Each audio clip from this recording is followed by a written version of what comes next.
CBSE जिससे करोड़ों छात्रों का भविष्य जुड़ता है, वही बोर्ड जिसके एक सर्कुलर से स्कूलों का सिस्टम बदल जाता है, जिसके फैसलों पर देश का मिडिल क्लास भरोसा करता है। लेकिन अभी खबर रिजल्ट की नहीं है, मामला है सीबीएसई के शीर्ष अधिकारियों के ट्रांसफर का। चेयरपर्सन राहुल सिंह और सेक्रेटरी हिमांशु गुप्ता का ट्रांसफर कर दिया गया है। उनकी जगह सीनियर आईएएस अधिकारी लोखंडे प्रशांत सीताराम को नया चेयरपर्सन और सीनियर ब्यूरोक्रेट वरुण भारद्वाज को नया सेक्रेटरी नियुक्त किया गया है। सरकार की तरफ से इसे एक सामान्य प्रशासनिक प्रक्रिया की तरह पेश किया गया, लेकिन विपक्ष इस बात से इत्तेफाक नहीं रखता। लोकसभा में नेता प्रतिपक्ष राहुल गांधी ने इसे सीधे कवर अप बता दिया है। कहा है कि ये जवाबदेही है या सिर्फ लीपापोती।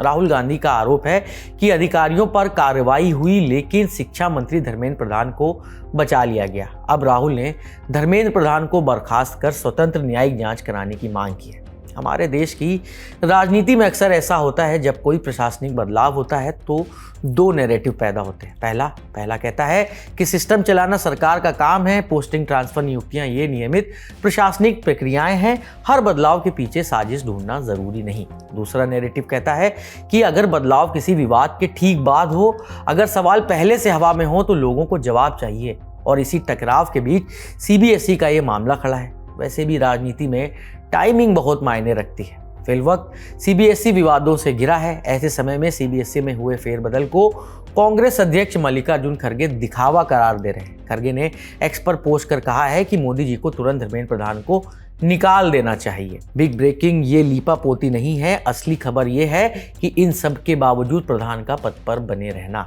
विपक्ष का तर्क साफ है, सिर्फ 2 ब्यूरोक्रेट्स को हटाने से समस्या नहीं सुलझेगी। राजनीतिक जवाबदेही कहाँ है? शिक्षा मंत्री का इस्तीफा क्यों नहीं? क्या टेंडर प्रक्रिया में अनियमितताएं थीं? क्या मंत्रालय की निगरानी नाकाफी थी? इन सवालों के उत्तर सीबीएसई के नए चेयरपर्सन और सेक्रेटरी के बारे में भी जान लीजिए।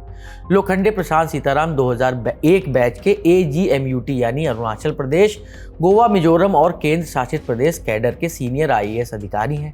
प्रशासनिक सेवा में आने से पहले लोखंडे प्रशांत ने पुणे यूनिवर्सिटी से मैकेनिकल इंजीनियरिंग में डिग्री हासिल की। इसके बाद उन्होंने मुंबई से इंडस्ट्रियल इंजीनियरिंग में पोस्ट ग्रेजुएट डिप्लोमा भी किया है।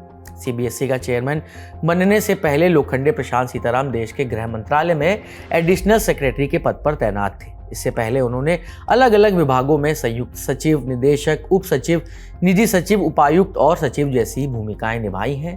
उनको बेहतरीन और विशिष्ट सेवाओं के लिए 2 बार राज्य स्वर्ण पदक से नवाजा जा चुका है। साल 2008 बैच के भारतीय सूचना सेवा के अधिकारी वरुण भारद्वाज को सीबीएसई का नया सचिव नियुक्त किया गया है। वे फिलहाल उच्च शिक्षा विभाग में निदेशक के पद पर तैनात हैं। वरुण भारद्वाज 19 सितंबर 2027 तक या फिर सेंट्रल डेप्यूटेशन खत्म होने तक सीबीएसई के सचिव पद की जिम्मेदारी संभालेंगे। भारद्वाज फिल्म और टेलीविजन संस्थान पुणे के रजिस्ट्रार के तौर पर भी अपनी सेवाएं दे चुके हैं।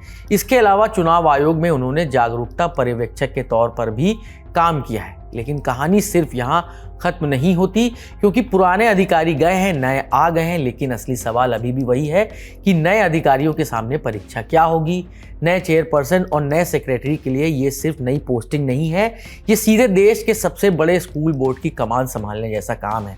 और ये जिम्मेदारी छोटी नहीं है। इनकी सबसे पहली जिम्मेदारी है भरोसा बहाल करना, क्योंकि सीबीएसई सिर्फ एक दफ्तर नहीं, ये करोड़ों छात्रों, लाखों अभिभावकों और हजारों स्कूलों का इकोसिस्टम है। यहाँ किसी भी विवाद की गूंज सीधे क्लासरूम और फिर सीधे उसके बाद घरों तक सुनाई देती है। दूसरा, पारदर्शिता। अगर सिस्टम पर सवाल उठे हैं, अगर प्रोसेस को लेकर बहस हुई है, तो नए अधिकारियों के सामने चुनौती होगी कि फैसले साफ हों, प्रक्रियाएं स्पष्ट हों और संवाद मजबूत हों। ओएसएम विवाद ने सीबीएसई की विश्वसनीयता को गहरी चोट पहुंचाई है और करीब 18 लाख छात्र छात्राएं और करोड़ों अभिभावक, पूरे शिक्षा तंत्र की नजरें अब इन नए अधिकारियों पर टिकी हैं। इस खबर में फिलहाल इतना ही। इसमें जो भी अपडेट आएगा हम आप तक वहीं पहुंचाते रहेंगे। शुक्रिया।